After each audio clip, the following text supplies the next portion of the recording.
Bona tarda a tothom. Avui estem acabant les tutories i aprofito l'oportunitat perquè amb molts de vosaltres hem parlat sobre la qüestió de la pronunciació, de treballar en la pronunciació, S sordes, S sonores, aquest tipus de... o consonants sordes i sonores en general, les elles, les palatals, i alguns de vosaltres em preguntàveu com podeu treballar això, com podeu treballar aquest apartat. Ja us he anat dient que no és senzill, en el sentit que no és un problema que es pugui solucionar d'avui per demà, perquè és una qüestió de treballar molt, d'ensinistrar els òrgans fonadors. Ja tenim molt de guanyar si som capaços de distingir un so sord d'un de sonor. Si tenim aquesta capacitat, ja tenim molta feina feta i pel que he vist, la majoria de vosaltres sí que sabeu fer aquesta distinció.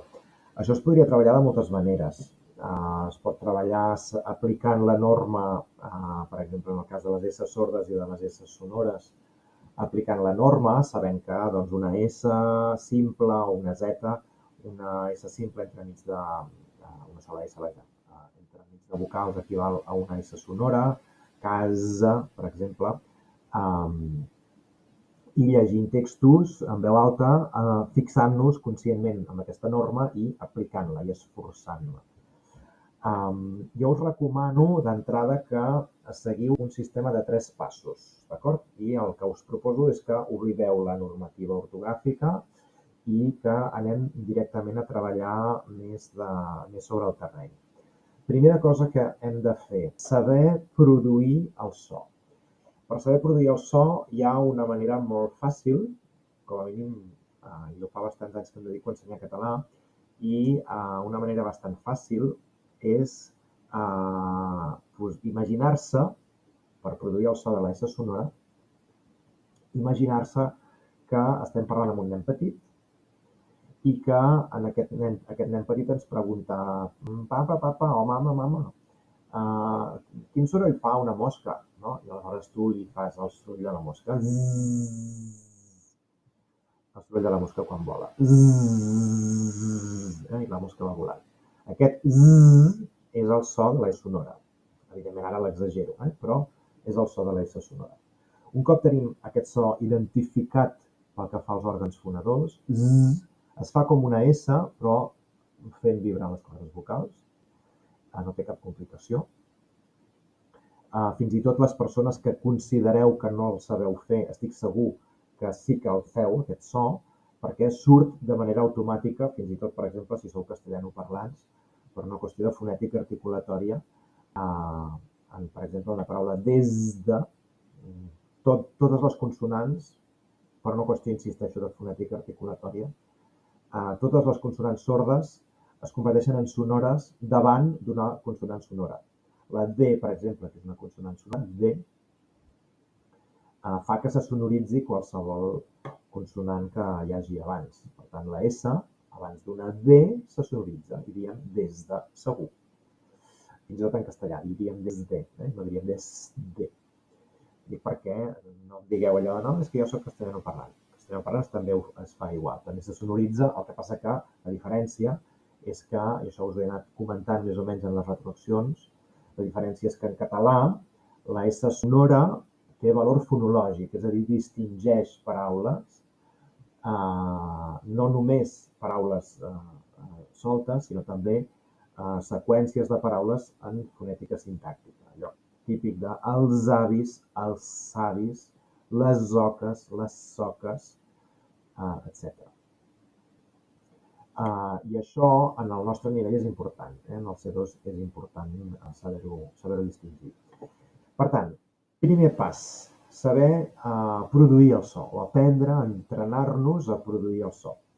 La mosca. Zzz. Segon pas, practicar. Jo us recomano que practiqueu amb un recurs que són els dictats en línia, per això us comparteixo la pantalla aquesta. Això és un recurs de la Secretaria de Política Lingüística que està pensat per treballar l'ortografia, no per treballar la fonètica, però com que nosaltres som gent de recursos, l'utilitzem també per treballar la fonètica. Anem al Recordeu, he posat al Google dictats en línia, la primera entrada que m'ha sortit és seleccionada, anem al nostre nivell directament, però podríem anar a suficiència 1, per exemple. I tinc els dictats agrupats per temàtiques. En aquest cas aniria a les S's. Si volgués treballar les palatals, les elles, per no dir pollastre, per exemple, dir pollastre i marcar bé les elles, que no les ben fetes, que és com s'han de fer en català, doncs aniria, però anem a les S's i agafo qualsevol dictat a l'atzar, per exemple aquest, i aquí tinc aquestes dues icones, el conillet o la llebre i el cargol. La llebre, com que les llebres corren molt, és la icona que m'indica que és una locució normal. Eren els anys en què la gent tornava a morir-se de grip. D'acord? És una velocitat de locució normal i la velocitat cargol és la velocitat per fer el dictat. De passada aprofito que si algú vol fer dictats per millorar l'ortografia, els podeu fer també ortogràficament parlant. Eren els anys en què la gent... Escriuria, Eren els anys en què la gent... Ia fent el dictat. I després feu clic a corregeix quan heu acabat. Però ara no parlàvem d'ortografia, sinó que parlàvem de fonètica. I us deia, nosaltres que som gent de recursos, utilitzem aquest recurs no per fer ortografia, sinó per fer fonètica, per treballar la fonètica. Com que aquí sé que és un dictat específic pensat per treballar les S's, sordes sonores, trobaré moltes sonores. I com que ja hem dit que la majoria de nosaltres les sabem distingir, ja hem practicat el primer pas, que és explicar al nen petit el soroll que fa la mosca, doncs ara ja estic preparat per practicar, per anar al gimnàs i començar a fer abdominals, d'acord? Perquè això és fer abdominals fonètiques. Anem aquí. Eren els anys en què la gent... I jo repeteixo, eren els anys en què la gent, com que ja m'he entrenat amb la mosca, eren els anys en què la gent... Això ho repeteix 2 cops perquè està pensat per... Eren els anys en què la gent... Jo ho puc tornar a repetir. Eren els tornava a morir-se de grip, coma. La gent tornava a morir-se de grip. Tornava a morir-se de grip, coma. Tornava a morir-se de grip. I vaig repetir. De tuberculosi. De tuberculosi. De tuberculosi. De tuberculosi. I de disenteria. I de disenteria. I així aniria practicant. D'acord?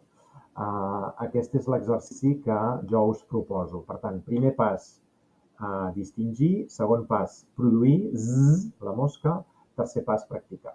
D'acord? Distingir, produir, practicar. Distingir, produir, practicar. Distingir, produir, practicar. I si volguéssim treballar les elles, doncs el mateix. Distingir, produir, practicar. Aniríem a la... aquí i buscaria... bé, aquest no el tenim aquí, haurem d'anar a suficiència 1.